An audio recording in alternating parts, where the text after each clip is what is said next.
Karibu mpendwa msikilizaji na mfuatiliaji wa St. Gaspar Media katika kipindi cha tafakari ya Injili ya siku. Leo Jumanne, juma la pili, kipindi cha Pasaka, mwaka A wa Kanisa.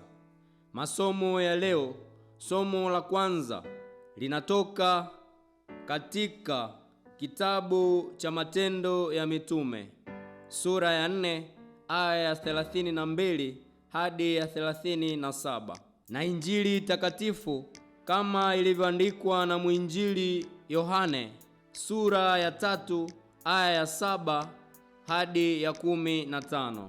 Karibu tusikilize Injili. Somo katika Injili ilivyoandikwa na Yohane. Yesu alimwambia Nikodemo, usistaajabu, kwa kuwa nilikuambia hamna budi kuzaliwa mara ya pili. Upepo huvuma upendako, na sauti yake waisikia, lakini hujui unakotoka wala unakokwenda. Kadhalika na hali yake kila mtu aliyezaliwa kwa Roho.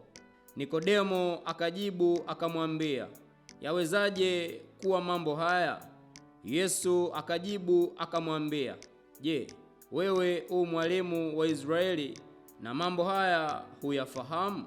Amin, amin nakuambia kwamba lile tulijualo twalinena, na lile tuliloliona twalishuhudia, wala ushuhuda wetu hamuukubali. Ikiwa nimewaambia mambo ya duniani wala hamsadiki, mtasadiki wapi niwaambiapo mambo ya mbinguni? Wala hakuna mtu aliyepaa mbinguni ila yeye aliyeshuka kutoka mbinguni, yaani mwana wa Adamu. Na kama vile Musa alivyomwinua yule nyoka jangwani, vivyo hivyo mwana wa Adamu hana adui kuinuliwa, ili kila mtu aaminie awe na uzima wa milele katika yeye.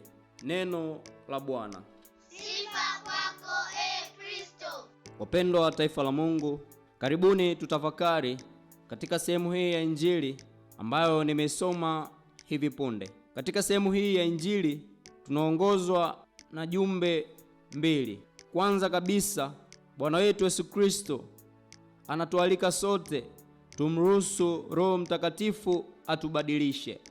Yesu anamwambia Nikodemo, iwapasa nyinyi kuzaliwa mara ya pili. Hivyo kumbe Yesu anatualika sisi sote kuzaliwa mara ya pili. Huu ni mwendelezo wa Injili ambayo tumesikia siku ya jana, siku ya Jumatatu. Yesu anapotualika tubadilishe mienendo yetu, pengine katika maisha yetu haya ya kumfuasa Kristo.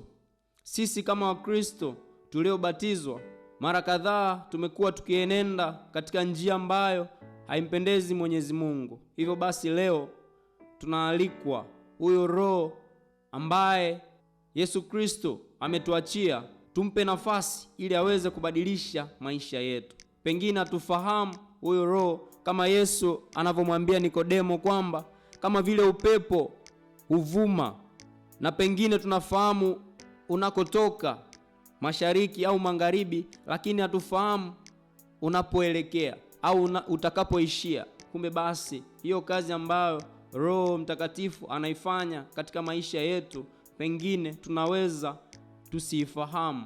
Kumbe basi ndivyo Mungu anavyofanya kazi yake ndani yetu, na ni ngumu kumwelewa kwa akili zetu za kibinadamu, kama vile Mtakatifu Agustino anavyosema kwamba kwa kutumia uelewa wetu wa kibinadamu ni vigumu kumwelewa Mungu, ni vigumu kuelewa Utatu Mtakatifu. Hivyo basi ndio maana ukawa na ile hadithi kwamba yule mtoto alikuwa anahamisha maji ya bahari kwa kuyachota na kizibo na kuyahamisha, ikawa ngumu. Kumbe basi ndivyo sisi pia katika maisha yetu ni ngumu kumwelewa Roho Mtakatifu anayefanya kazi katika maisha yetu. Katika somo hili pia tunaalikwa kuwa nyenyekevu wa kiroho. Katika maisha yetu tunaweza kufahamu mambo mengi, lakini sio kila kitu. Tunapaswa kuwa nyenyekevu. Ndio maana Yesu anamwambia Nikodemo, wewe si mwalimu wa Israeli, haufahamu mambo haya? Kumbe basi sisi nasi tunaweza kuwa na elimu kubwa katika maisha yetu, lakini tunahitaji unyenyekevu wa kiroho. Kulikuwa na daktari mmoja ambaye alikuwa amepanda mashua pamoja na mvuvi. Walipofika baharini, yule daktari akawa anamwambia, unajua kitu gani katika mwili wako? Unajua madawa gani? Unajua jinsi gani ukiumwa utahudumiwa vipi? Alitumia njia yake, elimu yake, kama kujionyesha kwake ujuaji wake, kumuonyesha elimu yake. Lakini punde ile mashua ilitaka kuanza kuzama, ndivyo basi yule mvuvi naye akamwambia, unajua kuogelea? Unajua jinsi gani ya kupiga mbizi? Kumbe basi katika maisha yetu pia tunaalikwa kuwa wanyenyekevu. Nikodemo alikuwa ni mwalimu wa Israeli, lakini alikuwa afahamu kila kitu.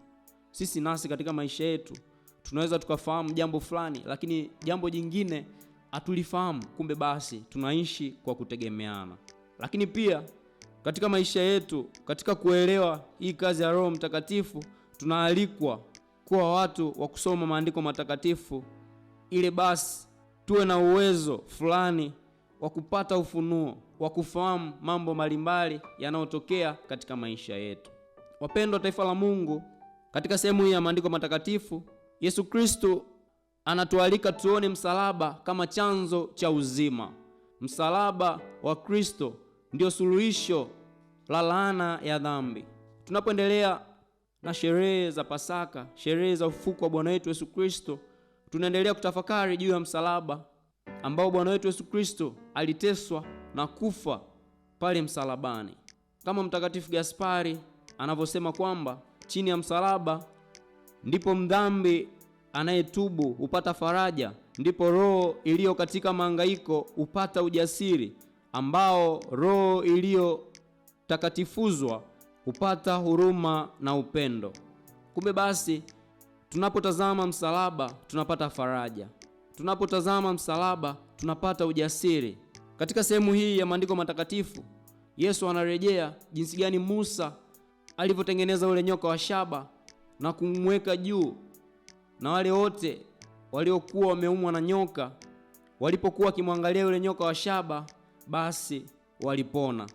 Kumbe basi sisi nasi tunaalikwa kuona msalaba kama chanzo cha uhai, kama chanzo cha faraja, chanzo cha ujasiri.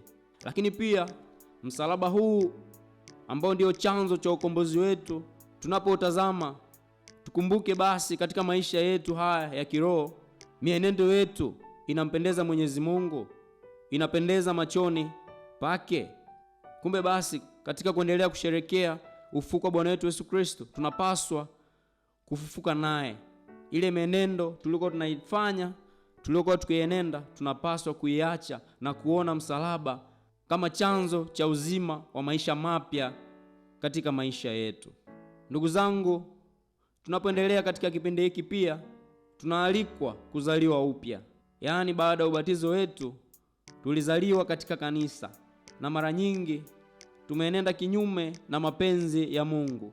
Basi tuangalie huu msalaba kama vile Musa alivyomweka yule nyoka wa shaba, tuone upendo wa Mungu ambaye amepanua mikono yake kwa kugongelewa misumari na miguu yake kufungwa kwa misumari, itupe ujasiri na kuwa watu wapya tunaompendeza Mungu machoni pake. Nashukuru kwa kutafakari pamoja nami injili ya leo. Niliyekuletea tafakari hii ni mimi Frateri Mark Dismas Ibede wa shirika la misionari wa damu takatifu ya Yesu kutoka seminari kuu ya Mtakatifu Gaspari del Bufalo, Kola, Morogoro. Itukuzwe damu ya Kristo. Milele amina. Kondo imara, apeperusha bendera nyeupe na safi ya sheria, ushindi wa kimungu. Nasi tunajivunia imani twasakafia